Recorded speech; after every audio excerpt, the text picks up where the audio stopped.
So my immediate response is, I think that what concerns me more are the whys. Why are we having these kinds of rates of attrition? And I'm not sure that the people who focus on the question of attrition are really all that concerned about that. They just want to have good, solid numbers. And in some cases, they're not even particularly all that concerned. So when my class finished and I reported out that only 238 students had successfully passed the course, I already knew the reasons for some of that. For instance, we had a final project that required students to videotape themselves, and we know that we had several hundred students in countries that have political problems or there are social issues concerning gender that prevented our students from wanting to be seen publicly. And because these are open platforms, we couldn't hide them behind traditional learning course platforms, those kinds of things. So I mean, I think that kind of why is a really much more important question. A couple of the administrators at my institution said, I don't know why you think that you weren't successful since only 238 of your nearly 22,000 students passed your class. I mean, how many students normally pass your class? And I thought, well, if I'm doing my job, I hope 100% of them pass the class. And granted, that might only be 25 students in a class, but the numbers feel really small, and I think that if you really care about teaching, you're troubled by that. But again, I think if we just focus on the quantifiable number, we're really not asking the qualitative questions that we should be asking. I mean, what's actually happening? A lot of the students who take these courses have no intention of passing them. I think that's another thing too. And you have all kinds of embedded communities. We had a lot of teachers who were embedded in our course who were there to see how we do what we do and steal ideas from us, and they weren't taking the course. I think we need to get a much better handle on the why people are taking classes and the why that they don't finish classes. And that doesn't seem to really be the focus at the moment. Who has accreditation? Question 2. Oh. Okay. I thought we were doing all 4 and then we were, okay. So I answer this. Okay. I think it's a huge problem because we throw away money. From our perspective, I'm working at a state university and we throw away taxpayers' money. I think it's really important that we work on this.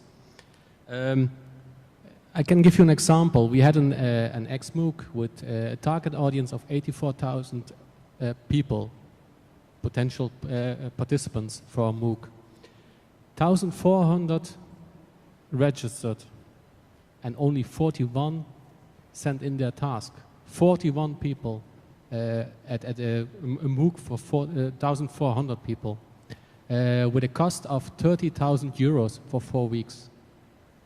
I think it's incredible. We throw away money. Yeah.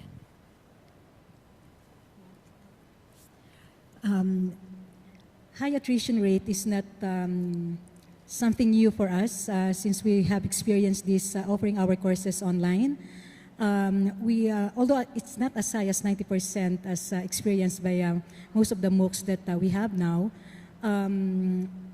when we first implemented our online courses, we have attrition rate as high as 30%. And how did we solve that problem, and which we hope we could also implement for our MOOC, is that we want to see more of the connectivism happening in our online courses, MOOCs specifically, and we also want to look into the possibility of forming online learning communities as a possible approach to solving high attrition rate for our MOOCs. And our take here as a university is that if we are experiencing high attrition rate in courses where the learners paid for their matriculation or tuition fee, how much more if the courses are for free?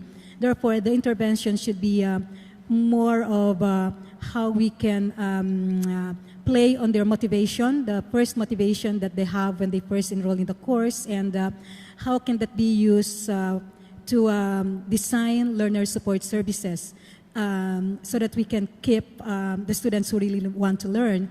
And of course, designing learning and teaching which will be scalable to big enrollment or massive enrollment. So that's our take for attrition.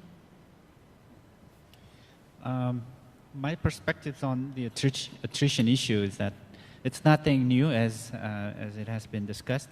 If you look at the for-profit online education space, you will see pretty much about the same level of attrition rates there.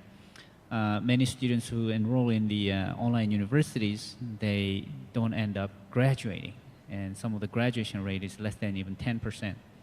So I see there are two reasons. One is the online education programs as they are today, they are not engaging enough. I think there is a lot of room for us to improve, to make the online education experience more engaging so that students can participate with more interest and passion to complete the courses. And at the same time, there's a lack of self-regulation in many of the students who are clicking to register for some of these MOOC classes. I mean, it's so easy to click and register, but do they really go through all the activities that's required to complete the course? So I think we need to help students obtain the skills of learning, how to learn to become better learners. And I think that's something that we have to work more. How do we establish and maintain and develop self-regulatory skill sets in an online learning environment? So those are some of the things that I would say that we need to work on. Help students learn better by helping them develop self-regulatory skill sets and make the contents and activities more engaging. And I think that's going to help retain more students.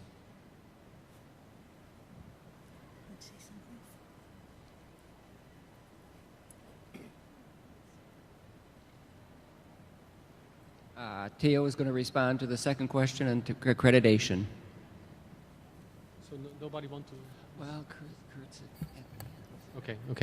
Okay, accreditation. The question was, most traditional educational programs and institutes undergo some form of formal accreditation processes that warrant the degrees issued by them, that they have some value. MOOCs and open educational resources, for the most part, are not accredited at this time.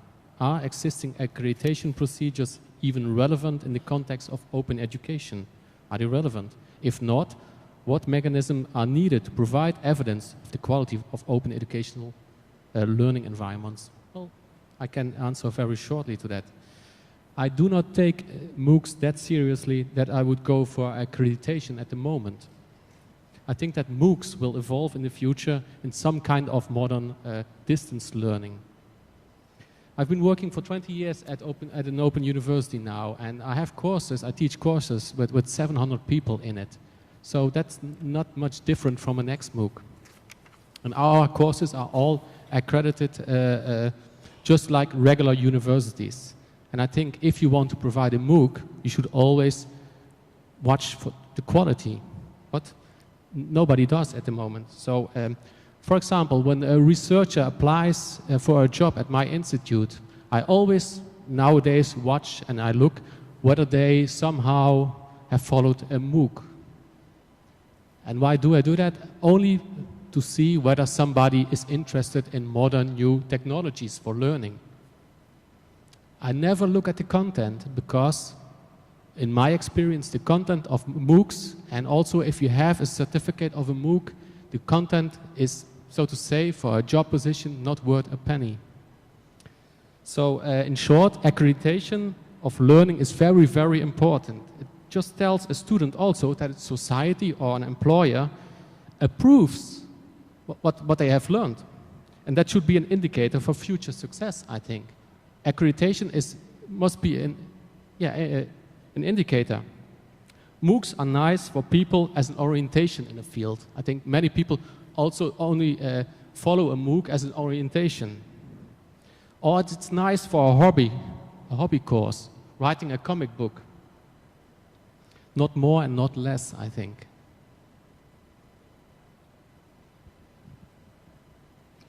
I think one of the most important things that happened, the four universities that engaged in the Gates grant to see about teaching writing, is that we met privately. There were a lot of people who were unhappy about that, but we developed a consortium, and I would argue that the most important conversation we had and the most important decision we made collectively, the other schools, by the way, were Ohio State University, Duke, and San Jacinto Community College, and then Georgia Tech, was the decision that we made to put a statement on our syllabi in all 4 of those courses saying that they were not at all the same as taking composition is at our universities. And we thought that it could perhaps form some small part of a petition at a school to say, you know, hey, I did this and the work that I did here was meaningful, but that needed to be evaluated by someone. I think a lot of people are very eager to get these things accredited, and I think that from a disciplinary standpoint, that faculty actually need to be really involved in this, and they need to get invested in these conversations, because the conversations about what should count and what shouldn't count and what's worth something and not worth something are not questions that they're usually used to having. Are you going to say something? Yeah, I think that for us to go forward in trying to build accreditation systems for MOOCs and open educational resources is a mistake, because the traditional accreditation process is broken. And I suspect it's going to be replaced fairly soon by some other way of certifying the value of the teaching and learning that goes on in higher education. So why force a broken model on an innovation like open education? So I would really fight against these efforts to accredit in the traditional sense that process is done, which tends to be really onerous for everyone involved. And it's like one of those things, you know, people said you should take cod liver oil when you were a kid. I'm really dating myself now, but you know, without any evidence that it was good for you. And you know, accreditation is the cod liver oil of higher education today.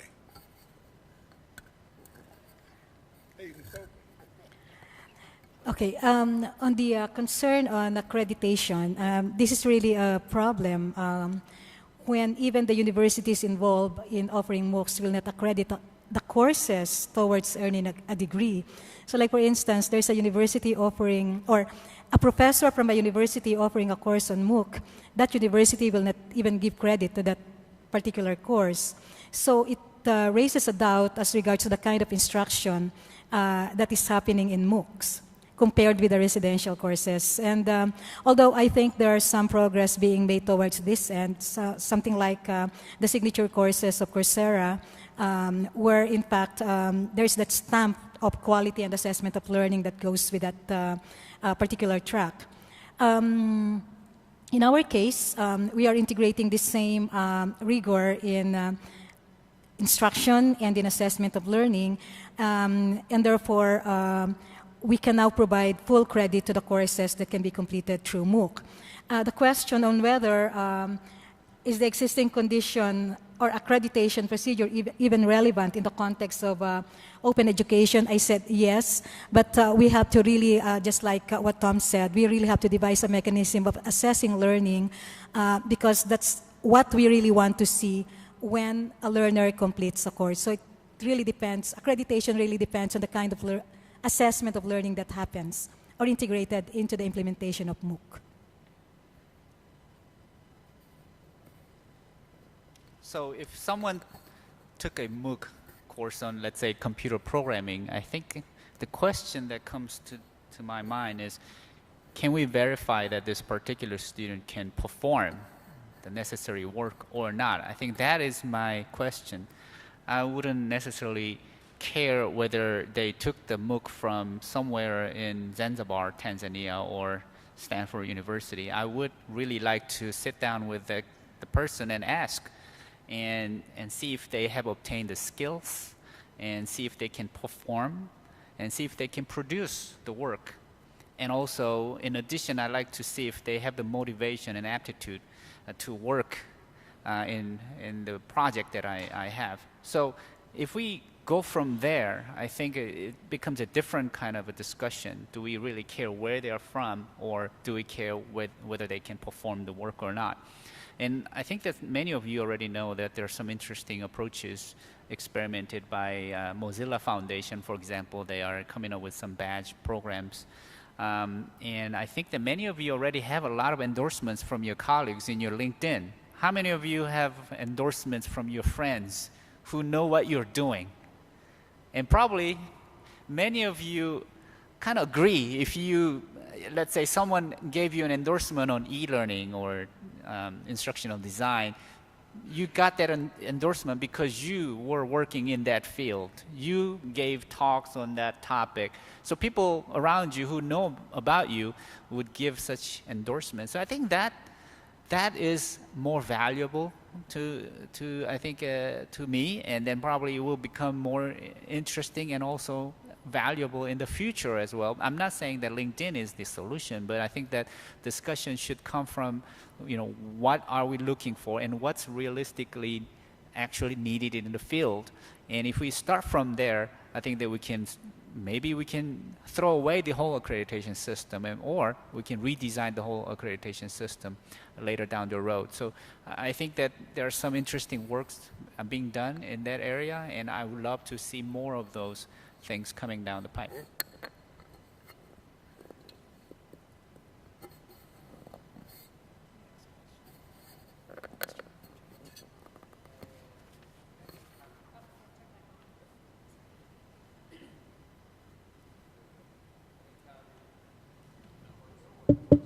Okay. Okay. But just on a follow-up with that, how many universities in the audience give credit for lived experience or analyze lived experience?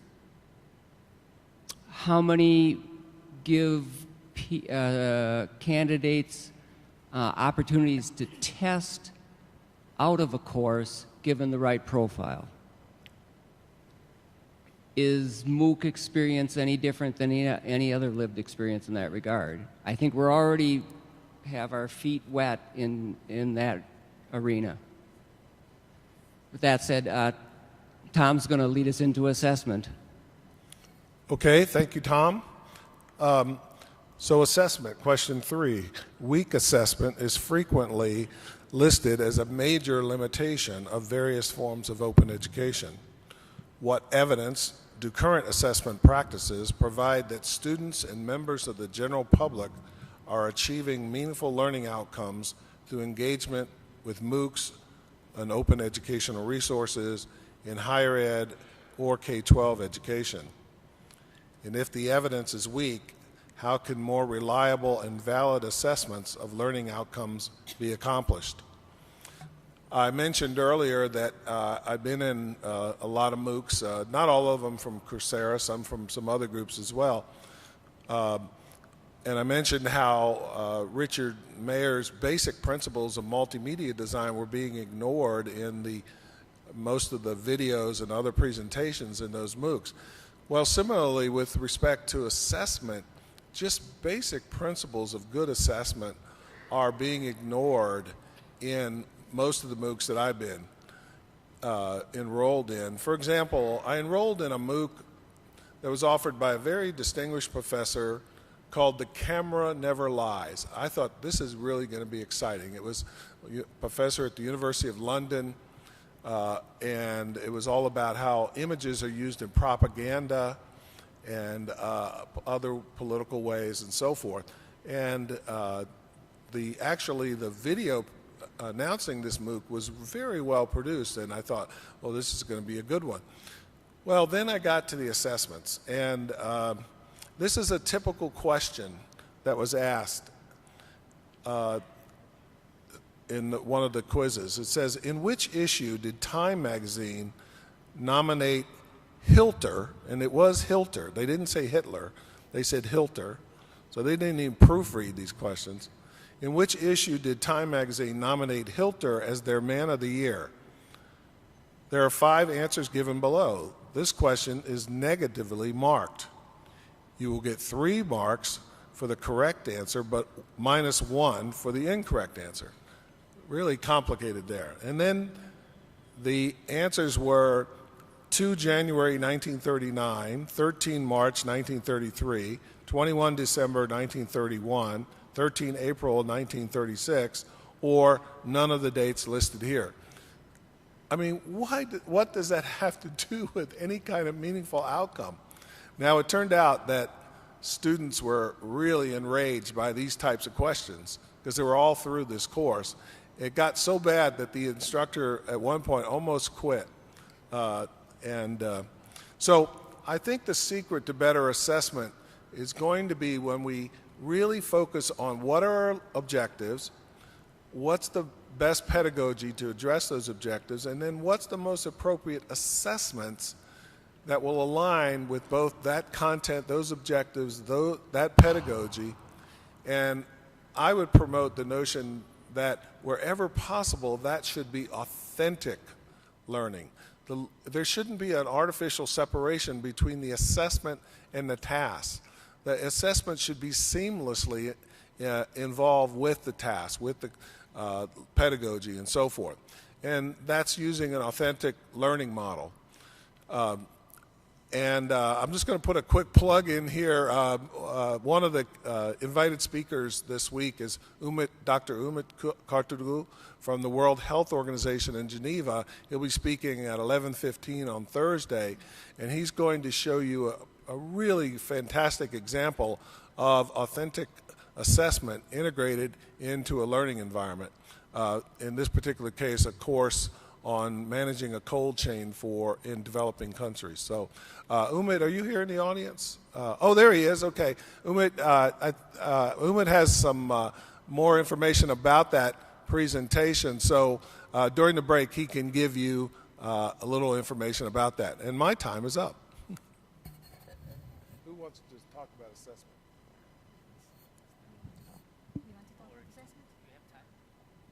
That was just my. Okay. I'm a proponent of real-world problem-based learning. I really like to give students real-world problems so that they get more interested and exciting to work on the real problems. As Thomas said, we don't want to separate the learning environment and the work environment. If we can get them to be in the same page, I think that will be the most ideal.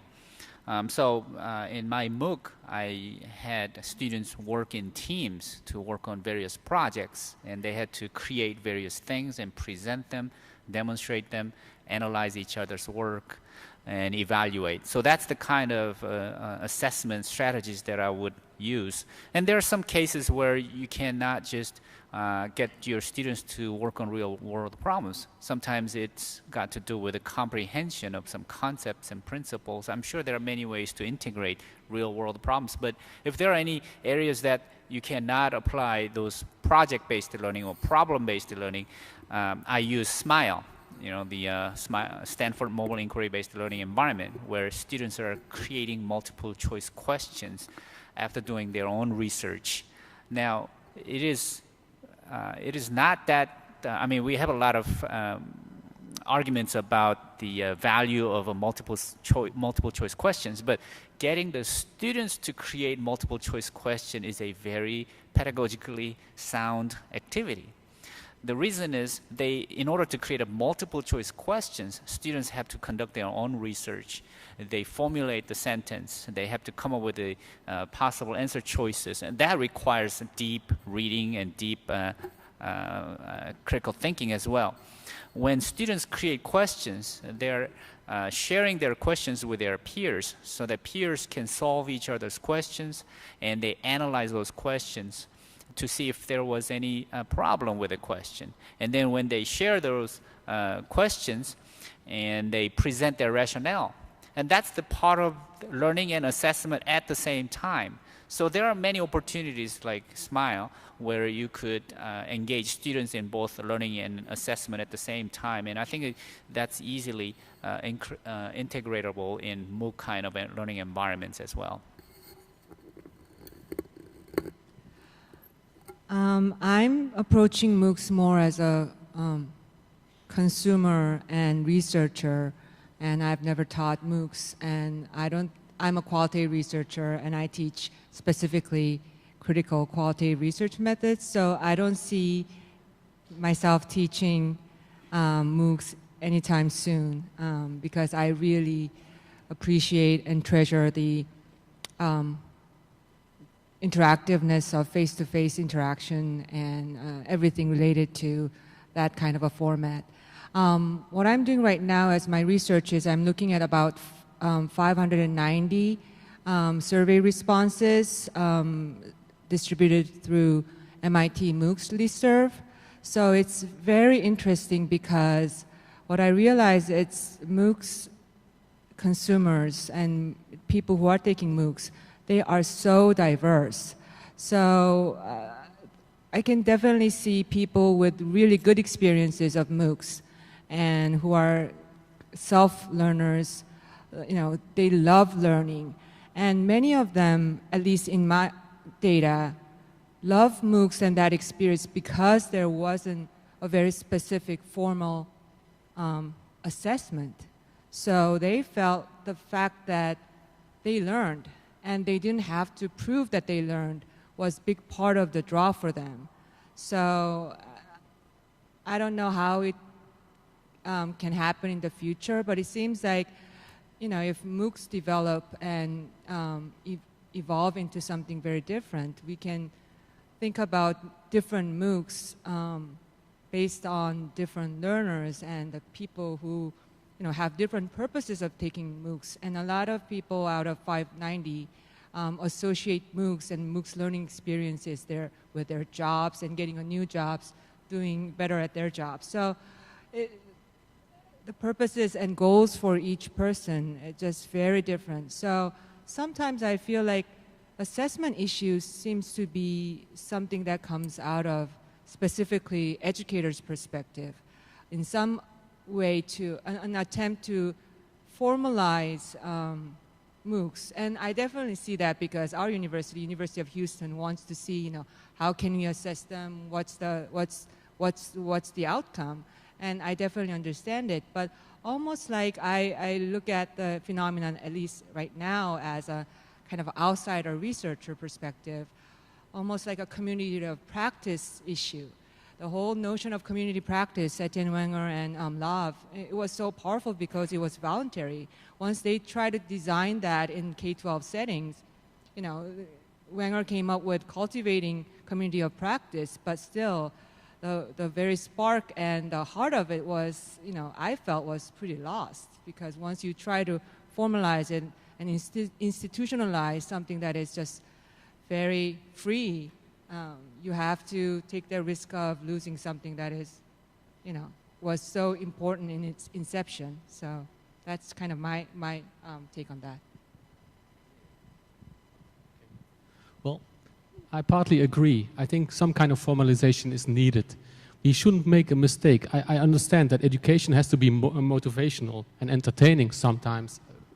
Take for that the Ryan and Dacey theoretical model or something like that. But we should not make the mistake that we become a part of some kind of entertainment industry, you know? That instead of zapping through TV channels, we are zapping through courses.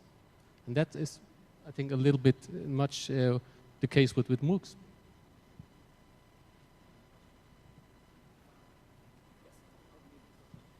Do you want to comment on that? No. I think okay. So I'll read the fourth. I was going to comment, but I'm going to wait. Okay. Yeah, I mean, the last question is the extension of the third question, so I think we can go ahead and write into Karen's comment. The fourth question was about alternative assessment and credentialing. Salman Khan from the Khan Academy is among a number of innovators seeking to move away from traditional higher education degrees to a system of micro-certifications that would clearly demonstrate the competencies attained by learners through open education. What are the benefits, drawbacks, and obstacles in moving away from a credit/course-based degree model and moving toward a competency-based credentialing system? Did you want to comment on that? Okay. See, when we talk about alternative assessment, especially in Khan's way, we translate learning into competencies, and I take some issue with that. Where do we, how do we, why is it, series of competencies that you have to prove that these people are. I definitely see the benefit of that. So, is alternative assessment? Is it alternative in a way that we want to move away from assessing learning, but more assessing competencies? Then the whole, conversation and debate takes a different tone. So that's my comment on that. I think the question that I keep coming back to is, who do we want to be responsible for assessing and credentialing things? Because, if we want to just throw it out there, then fine, throw it out there. We can do the LinkedIn model and people, but, I actually get endorsed for things sometimes that I shouldn't be getting endorsed for. So I think there's a problem with that in a way. I was really intrigued when Paul gave his terrific keynote this morning, because he was clearly using a platform very different than the one that I was using. Peer review is a huge problem for us, and we went into it knowing that we were going to use peer review. That was the only way to teach writing to 20,000 students. And even with we already knew what our limitations were, but then the platform controlled what I could and couldn't do. And that was a problem, because ultimately I see myself as responsible for the assessment in my courses. And suddenly I couldn't be responsible in the ways that I wanted. So I couldn't put in the explanations for why, as Paul had done. We had assessed our sample documents the way we did. And so the students could go through the peer training and they just got the numbers. They didn't get our explanations about why, because we couldn't upload them. And they could actually fail peer review. After the 7th time, they were allowed to peer review anyway. And our students were saying, to us, well, how come someone who failed peer review gets to peer review me? But the even bigger issue than that was that it's a fairly common practice in composition to say you have to peer review in order to get credit for your own assignment. So we wanted the penalty for not doing the peer review to be 100%. And we went to Coursera and said, we need to make this 100%. It seems that the number is 20%. And they said, yes, that's the maximum penalty. And we said, well, we need to change that. And Coursera said, ooh, that's hard-coded in.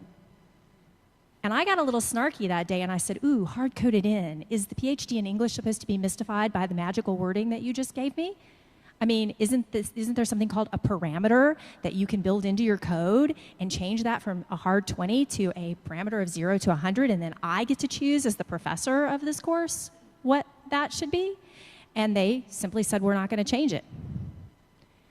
So I think, too, the question is, again, this question of platform. What is, what's controlling what? Is the pedagogy, determined by the platform, or is the platform there to support the actual pedagogy?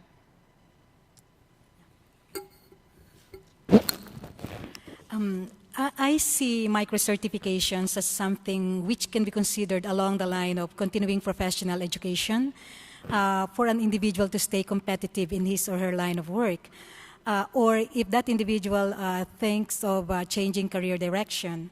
When we design curricular programs, it is our objective to provide learners or graduates of that program with defined skills and competencies. And these competencies are learned through the courses that we include under that curricular program.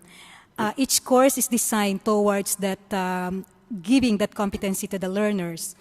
Now, if we are talking about micro-certification, then the responsibility of designing the progression towards the achievement of a certain set of competencies will have to rely on the learner. So I see micro-certifications as something disjointed, and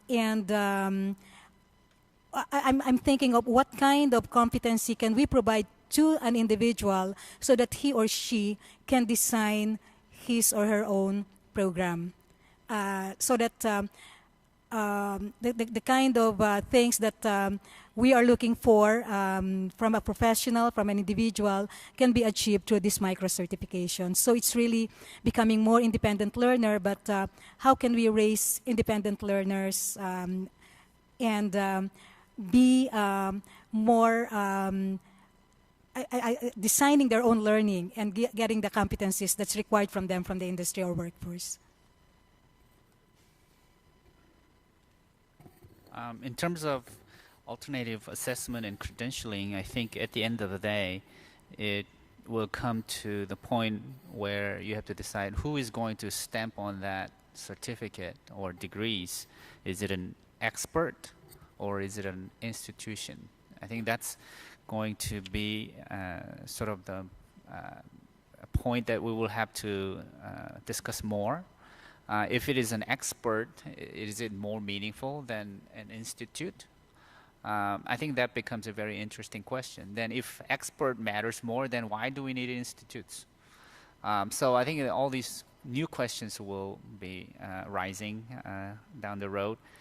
In terms of the peer assessment, I strongly suggested try NovoEd platform. I'm not representing NovoEd, but it's very different from Coursera or Udacity. And it has very sophisticated features that really help you design the assessment the way you probably need. So that's why I chose NovoEd to deliver my MOOC.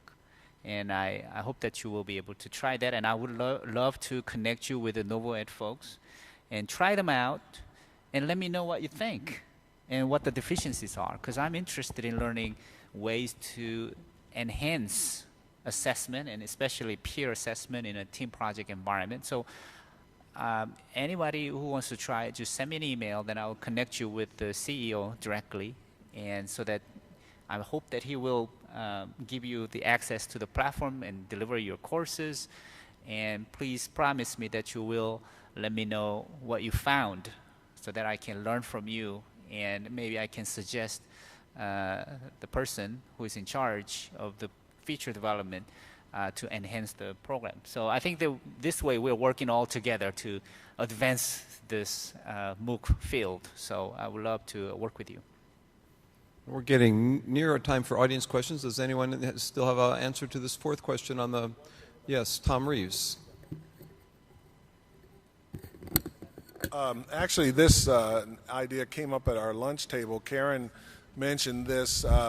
She said most students are not aware of the enormous amounts of data that these corporations are collecting about them when they're in these MOOCs. And there have been a number of financial models put forth for MOOCs, but one of them, on the face of it, sounds good. They say, well, we'll be able to identify really high performers and then provide that information to, let's say it's an AI course, somebody does really well, we could provide that information to Google or Sun Microsystems, whoever, and they can go out and try to recruit this person.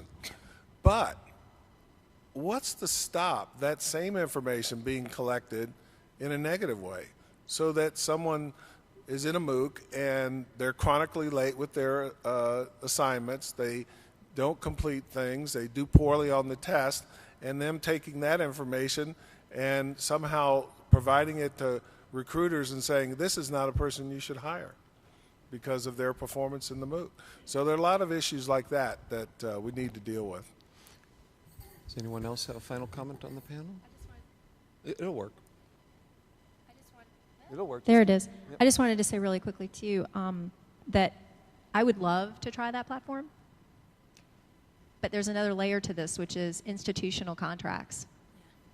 I had no choice what platform I was going to use. You don't get to choose what platform. No. And a lot of universities are in the exact same position. You cannot even experiment. You know, I would have to go through a lot of layers to do that. But I just wanted to say that in some cases, that's not a possibility. Who in this room can choose what platform to use? Who in this room have no choice? You're stuck. Okay, almost 50-50, sort of. It's not a MOOC. So we now have, Chris, did you have a... Okay. We're going to go around to audience questions. Chris's question is, how does that work with academic freedom? Anyone want to comment while on academic freedom issues here? Any comments on academic freedom? That's what I said. You know, people can Choice. Do we have choices? Academic freedom. Do you have freedom to choose? Given most people don't have a choice, what do you think? Anyone? Well, I know in Europe, privacy is a big issue. So I'm even not allowed with really regular students to use social software like Facebook, Twitter, or Google Groups or whatever because of these privacy issues. Okay, we're going to change a little bit of the time structure here. We've got a little, Tom Reeves told me on Friday we have to be flexible. So Tom Reynolds and I just chatted on the side. We're going to go till 2:30 and take our break at 2:30 to 2:45 so we get more time for audience questions. And we'll go from 2:45 to 3:30 with report backs from the group. So we're going to go for another 15, 20 minutes for audience questions. And we have a gentleman in the front row. Who else has a question? Raise your hand so I know. So 2 people in the front row, a woman in the back row. So that's 3 people, 4 people. So 1, 2, 3, 4, 5. Okay.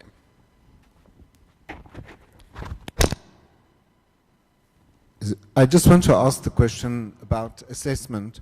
We are making the assumption that the assessment in the classroom is valuable and accurate, and that's mostly wrong too. So when we talk about assessment, we shouldn't only be talking about assessment in MOOCs, but it should be assessment in teaching and learning.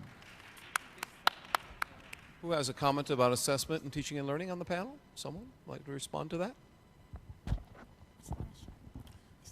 Well, it wasn't really a question. It was more of a comment, right, Alan? So basically saying that, and I think someone else pointed out at lunch, most of the 20 points that Kurt put up in his little presentation were not unique to online or MOOCs or blended or anything. It's just good, sound pedagogy that should be applied in any type of course design.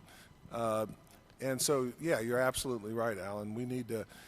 you know, it's like they're so focused on, assessment within MOOCs and open education, and we don't ever look at what's going on in our regular classrooms.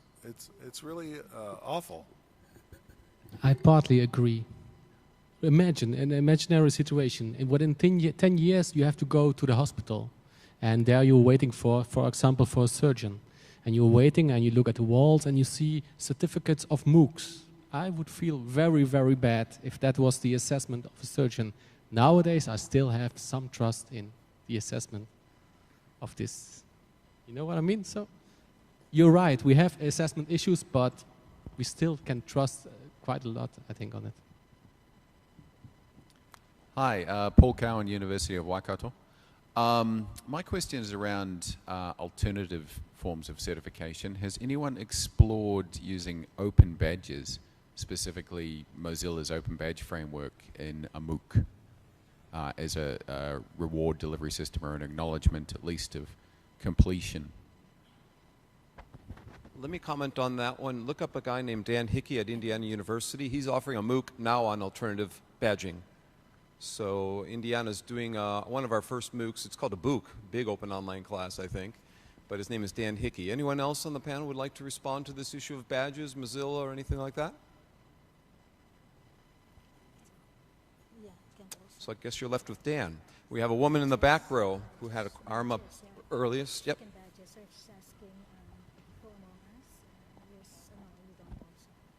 Hi. Hello? Oh, developing MOOCs with federal dollars, obviously one of the outcomes is that people will use it. For an intended outcome for the attrition or how many people take it, is there anything in the literature or anything you've seen published on what you might expect with a MOOC in any particular content area?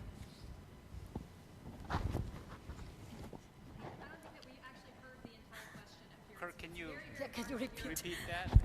Yeah. Okay. With money is being spent to develop MOOCs, lots of money. And so you might expect that people would take the class and complete. And what kind of expectation might you expect from a MOOC as far as completion rate or an adjusted completion rate? Have you seen anything published on that? This particular MOOC would be for college readiness? Well, the data right now indicates generally a 2 to 10% completion rate.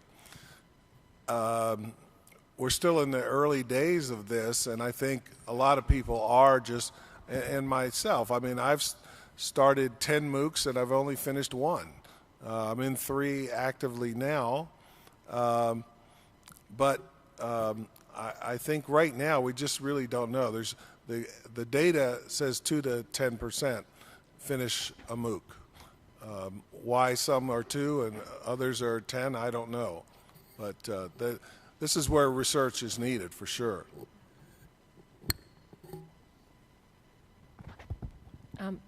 I have maybe more of a comment than a question, but the one thing that I think is important to distinguish is the different domains that we cannot treat assessment the same across domains. And so you are right when you say that you would like your physicians to be having a certain skill set so that you trust them. So when you're educating somebody in pharmacology, they better know their milligrams or they're going to kill the patient. So there are certain competencies that pharmacology student needs. But in a different domain, it is, you might design for knowledge, not for skill. And I think that when we're answering these questions, if I may use Professor Kim's analogy, we have to kind of use the ecosystemic analysis and contextualize that and say, what are we trying to teach? And how do we assessment? And we know very much about instructional design, about the alignment between what it is we want our students to know, the tasks we give them, and how we measure it. If those 3 things are not aligned, then you will have the frustration that Tom has, who gets silly questions, a multiple choice question for something that has nothing applied, nothing deep, about a very, very deep topic like the Second World War. So I wanted to say that we do know how to design, but I think we may have to contextualize it both for who the audience is and for the domain. Anybody on the panel? Theo. They call it the tail wags the dog, not? Assessment is most important thing when it comes to instructional design and developing courses. I agree. Anyone else on the panel want to address this? Yours is a comment, not a question. Anyone else want to add to that comment?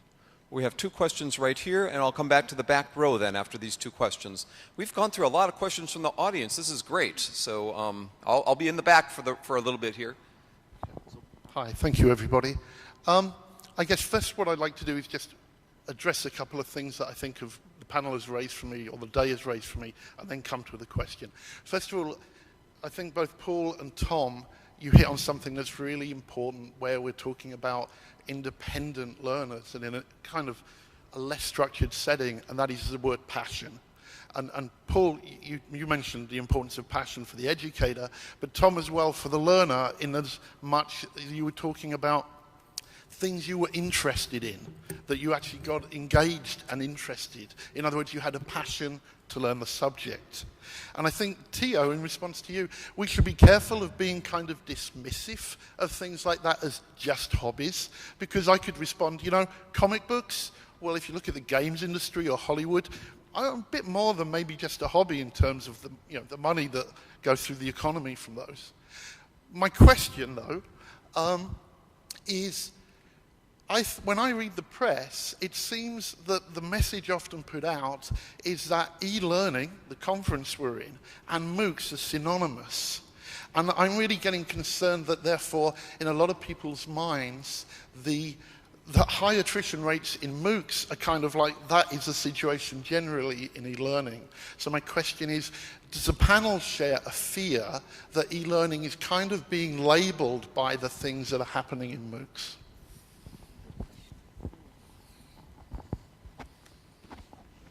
Anyone want to talk about the overlap between e-learning and MOOCs and whether they're 2 synonymous today, or should they be synonymous today? Is this Well, I think in my presentation earlier, people use MOOCs and online education interchangeably, and I wanted to point out that MOOCs are a little different because the things that I was able to do in MOOCs, getting many students from many different countries working on a common problem, And that was a really different thing. I don't think I would have achieved that in an online class with maybe 100 or 200 students, all from US. That would be a very different kind of course. So I wanted to make sure that every student feels that it's meaningful for each individual. And that's why I try to talk about various cases from different places to make them feel it's kind of their home, to make friends and work together in a MOOC environment. So I think that MOOC is very different, and I want to point out that just putting the contents online doesn't make an online course, and we all know that. And just transferring what was in your Blackboard and moving that to a MOOC platform doesn't make a MOOC. At the same time, there are many MOOC, so-called MOOC platforms that are not really well designed to do the MOOCs. So I think we are at a very early stage of experimenting MOOCs. So I think we should be a little more patient about making judgments on any of the characteristics and aspects and outcomes around the MOOCs. In terms of a dropout rate, I think of it as this. If we buy a CD-ROM with 12 different songs, and I like only 2 songs, so I listen 2 songs, I'm very happy with that. What's wrong with that, right?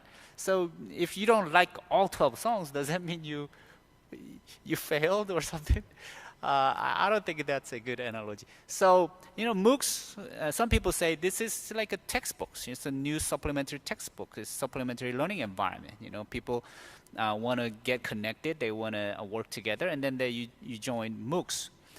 So as a supplementary tools, I think it's a great place.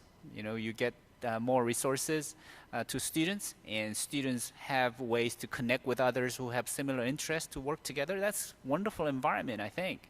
So again, I don't think that we should make a judgment about any of these yet. We are very at an infancy stage in terms of MOOCs.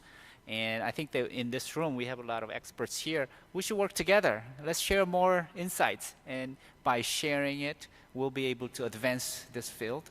I kind of like MOOCs because what I have seen, and because I was able to get very interesting students and who were inspired, and they are inspiring me. Even the MOOC was ended last year, I still interact with a lot of these students, and they are writing books about their whole learning experience. They are working on various projects out of the class. They are setting up their own companies. They are running their workshops in various locations, and they are updating me with the results. And this is something that I wouldn't expect to see in a regular class. So I'm very happy to have done that, and I'm very happy to have received thank you letters from thousands of people. I have not received that many thank you letters in my lifetime. I don't know if I will ever again receive that many thank you letters, but it was a very inspirational time for me as well. So I would love to find a way to share that feeling with all of you, so that you will really understand how good it was and how good it can be. And those who are not happy with the things that they have seen so far, I would like to really open up my MOOC and platforms and resources so that you can try it out and then see what you feel. Yep. Sounds good, Paul. Mark, did that answer your question? Partly. I think what Dr. Lee, Mimi Lee said, and what Paul both said is that people's lives are changing from MOOCs, and we often aren't just assessing life change. We're not looking at life change. The paper's not looking at life change. The paper's not looking at inspiration. The paper's not looking at passion. The papers are looking at dropout rate, quote unquote, what is a dropout rate. It's not really a dropout rate at all. It's drop-in rates. So we're kind of misguided in what we're looking at. And I think Paul's getting at, there are people whose lives are changing. And I think the lady in the back of this room is going to be talking about that with her question. Maybe I'm wrong, but she's got a question for all of you. Unless someone else wants to answer Mark's question further, we'll go to her question. Thank you very much. I'm coming from Nigeria. I never knew about MOOCs before. From what I'm gathering today is an interesting program in terms of academics. But my question is, from what I've gathered here today, can we say that all courses should be listed under MOOCs? Like, we know how technical field of medicine is engineering and law. How can MOOC take care of such fields? Thank you. So I guess the question is, what kind of courses are MOOCs good for and what aren't they not perhaps appropriate for? We couldn't hear the question from either of you. Okay, she said that maybe in the medical field it's extremely important to train people to be doctors, and you don't want someone operating on your heart who will learn through a MOOC. I guess that maybe sort of, but yes. So what are engineering, law, medicine might be more difficult. You might not want someone building a bridge here in Las Vegas who just learned through a MOOC. Okay, so what kind of courses can be taught through MOOCs? And what can't? What kind of courses can be taught or not, in MOOCs? Well, I think that there are many efforts are there. So for example, I have my own project called the ROSE, Remotely Operated Science Experiment. That involves mobile devices, and then you are actually controlling a real science lab from a remote location. I did that because I know that 99% of the schools out there in the developing world will never have a science experiment in their science class. So I wanted to give them a chance to work with the real science experiment, and that's why I came up with the project. And I am aware of a whole dozen of companies and organizations out there that are trying to put the real science experiments online. I know that you cannot put a linear accelerator online, but I think there are actually, at Stanford, someone developed some little chip that can do linear acceleration experiment as well. So there are a lot of things that there may have not been possible in the past becoming possible, and many of these labs will become connected with MOOCs, so people will be experimenting together, although they may not be physically in the same location. So I think those, I don't see anything that cannot be taught in MOOCs. That's my point. Melinda. My or answer Mimi, to sorry. that, my take on that would be not necessarily subject specific, what can be taught or what cannot be taught. I would like to see it at least with current technologies. What level of expertise within that subject area are you looking for? So even for a doctor or medical degree, if you're on an entry level, first pre-med or whatever, you can probably use MOOCs to teach certain level of skills. Whereas if it has to be on the higher level of you actually have to perform how to do a surgery, then it's not. And same for other, I think, engineering or law. If it's a very general level introduction to law, it can be taught in MOOCs. But if it's talking about very specific cases, a lot of ethical issues that, very high complex level, probably not so, much with 10,000 people having to peer evaluate. So that's kind of my take on that. I want to add one more layer to this, which is not a question of what can and can't be taught from a technical standpoint, but what actually content-wise gets taught. There's been an awful lot of, there are elite schools who get to do this, and, a lot, Coursera, of course, originally only had agreements with certain schools, and they've broadened that at this point, but there's some real troublesome questions about a new kind of colonialism that concerns me deeply in my field. What I'm supposed to be one of the, voices that says what gets taught. Because I made certain choices. I mean, we all do this with our canons, whatever our discipline is. I mean, it's never a question in a class, what do you put in the class? The question is, what are you leaving out? I mean, that's almost always an issue. And I think when we start broadening that out to ethical questions within any given field, I mean, there are cultural implications, there's all kinds of things. And right now, the Western world is very much making these decisions because we're the ones engaging, because we have the access to the technology. And I'm very, very concerned about what that means as far as a kind of new colonialism is concerned. In my opinion, all courses can be taught through MOOC.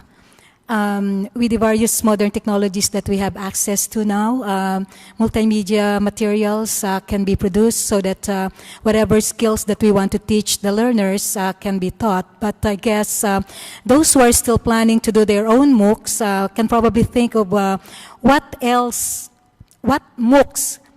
can be offered so that we will not be duplicating each other's efforts, so that we can cover all grounds and reach many learners who want to learn new skills or who want to upgrade their knowledge and skills. So it's really more of determining or being strategic about the choice of what MOOCs to offer. Okay, we're at about 2 minutes left before tea break. We have one more question. Tom, you want to respond, then we'll move to the last question. Yeah, I just wanted to say one more thing about that. I think that when it comes to, let's say, surgery, for example, right now, most surgeons learn to be surgeons by watching another surgeon and then trying it out on a real patient.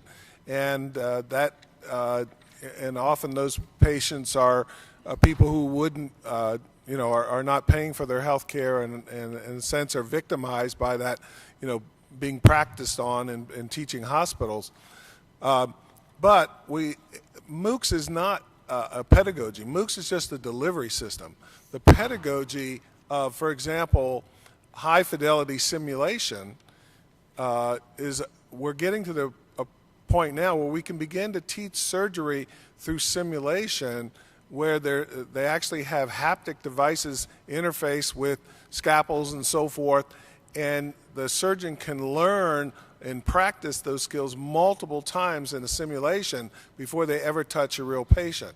And so simulation is a pedagogy.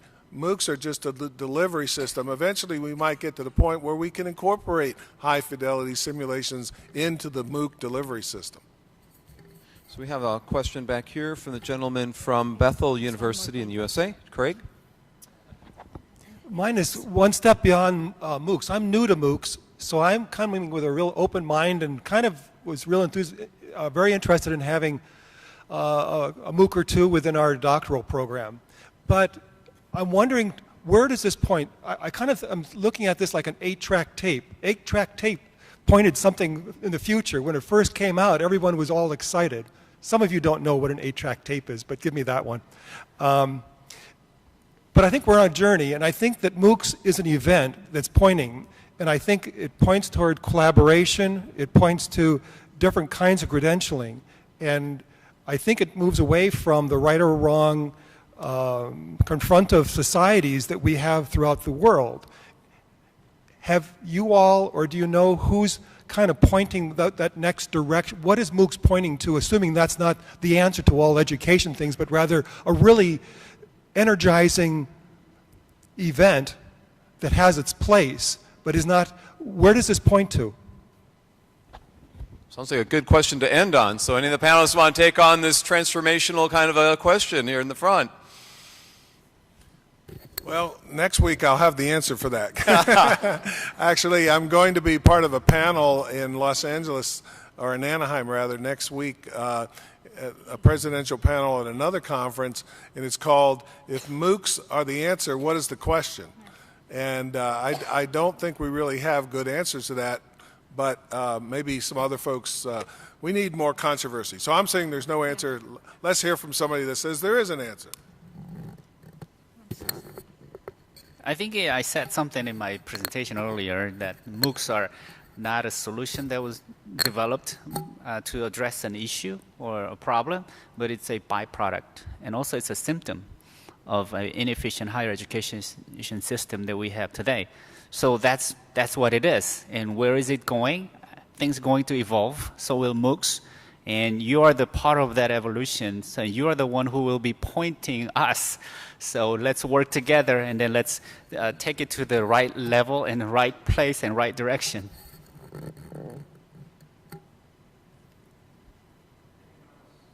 Everyone?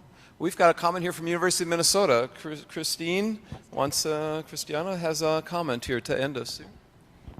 I just love the comment you made about collaboration, and maybe that is one of the hooks, I think, right now that I'm kind of hanging my hat on a little bit, and just want to kind of piggyback on Clay Shirky, NYU professor, who has got a couple of amazing TED Talks called Collaboration versus Institution, or the other way around, Institution versus Collaboration, and also Cognitive Surplus. And I believe that MOOCs are just a dawn, just a beginning of the power of many. And I think that if there is that the future of education and the knowledge and who are the keepers of the knowledge is going to be gradually changing, but I think it is a sign of the future of having more openness in education and more participatory education, hopefully a more democratic platform with open access. So thank you for that comment. Anyone want to make a final comment on the panel? I think a MOOC is also a first sign that traditional universities or traditional institutes are embracing new technology. So far, it was only big companies, insurance firms, and open universities who did a lot with new technology. You see now that everyone is thinking about how to implement new technology, and that's really the most important thing. I think even more important than MOOCs, that you have to experiment with new technology to make to get a bridge to this new generation of learners. I think that was also the thing of MOOCs. Just to follow up on the notion that MOOC is not a pedagogy and andragogy, we know a lot about content pedagogy. We know a lot about how to parse out the knowledge, skills, and dispositions in different professions, in different skill areas. Well, and what we did in terms of teacher education is that in an online education, you put in field experiences. And you put in those activities that can't be accommodated as well in an online environment. Does anyone have a comment that they didn't make that they would really like to make, or a question, since T's running about 2 minutes late and we have a couple of minutes here? I was just informed. Does anyone raise your hand if you want to make a final comment or a question for all of us? From Wales. Hello, from the University of South Wales. It's really a tremendous privilege to be here with all you wonderful people, professionals and experimenters, and the experience is tremendous. So thank you again. My question, we're talking about MOOCs, we're talking about the content, we're talking about assessments, etc. The diversity, my question is, do MOOCs really bring about learning on a platform where there is a diverse audience of learners? Or should we perhaps look more carefully to identify how best we can adapt MOOCs for different audiences? Thank you. Wow, that was our 2 minute before tea question. That could be an hour discussion, but who would like to take? I know Paul's got a project to answer that question, but before we go to Paul, because I know he's got an answer, does anyone else on the panel want to try and address this one? I know Paul's going to give us the right answer, so does anyone want to give us the wrong? No. Paul, go ahead. No, I think that having 20,000 students from 170 different countries with all religions, all languages covered, I think that's a kind of diversity that we don't get that kind of opportunity often. And I don't know if I will get that kind of a diverse class again, but now I know I can do it again if I wanted to. So in terms of diversity, I think that was a big thing. And then by getting students to talk about their own problems from their own communities and regions, that was also interesting for the rest of the students. So everyone had an opportunity to share their experiences and look at the problems from different communities and analyze them with the lens that you bring in from your own community as well. So in a class, in a MOOC class, I mean, that was obviously the most important aspect of such massive, diverse learning environment. Comment from someone? Otherwise, we should. Anyone? Another big issue related to that that's not addressed very well by most MOOCs is accessibility. I mean, we talk about usability in terms of user friendliness and navigation, that sort of thing, but accessibility is something that a lot of MOOCs are ignoring, just as most universities ignore accessibility in their websites. That's been verified by a number of different researchers, so that's a big issue as well with the diversity. I want to add to the notion of diversity. I think it's a great question. That's something that I'm very interested in. I think diversity itself should be redefined in MOOC's situation, because we think of in the formal K-12 education diversity as, you know, gender, language, ethnicity, those, you know, kind of fixed terms. And I think of diversity in MOOCs more in relation to the purposes and goals of each learner. So it can be, three people can speak all different languages, but if they have the same goal, you know, they might not see dropout as failure, but, you know, some people use the word stop out. So the freedom to just go in whenever they want to, they don't have to finish it. If that's what, you know, makes them want to take MOOCs, that's one specifically different learner than another person who wants to finish. So I think of redefining diversity in the MOOC situation that's a little bit different than our formal education. Excellent comment, thank you. I was going to add very quickly to that. There's also the issue that you can be anyone you want to be. Yeah. You don't actually have to be you when you sign into as a MOOC. I actually enroll in MOOCs under a false name. I lie about my gender. If they're gathering data on my student profile, they're not really gathering data on me. But, you know, that's actually not that unusual, and a lot of my colleagues at Georgia Tech in my department, you know, are working on gamification and avatars, and what do we gain actually from, you know, allowing people to be other in however they choose to define that. So self-definition, I think, is a really interesting question where MOOCs are concerned, because that's getting really clouded in ways that it's never been clouded when people, even with traditional online, larger online classes, people had to actually prove they were who they were. So I've entered my classes Mother Teresa and Piaget and Sir Edmund Hillary and all sorts of things. And students are... that's a great final question, and I think T should be ready now, but I think what we should do is take a little extended break, not quite full on, but we're at 22. We'll go 15 minutes, but really more like 20. If you get back here before 3, and then from 3 to 3:30, we'll have report outs from the groups. I think every group, maybe 2 to 3 minute report out. If you could find a person in your group to assign as the report out, or if all of you together want to report out as a team, that's fine too. So from 3 to 3:30, we'll do report outs. Then we'll take another break before George Siemens. But as you see on here, we should give a thank you to all the panelists. So if everyone could give a round of applause for this wonderful, wonderful panel that we had today. This was really great. And I hope we keep the ball rolling. So get your tea, get rejuvenated, some coffee and so forth, and we'll see you all a little bit before 3 o'clock. Okay? Thank you very much. Thank you.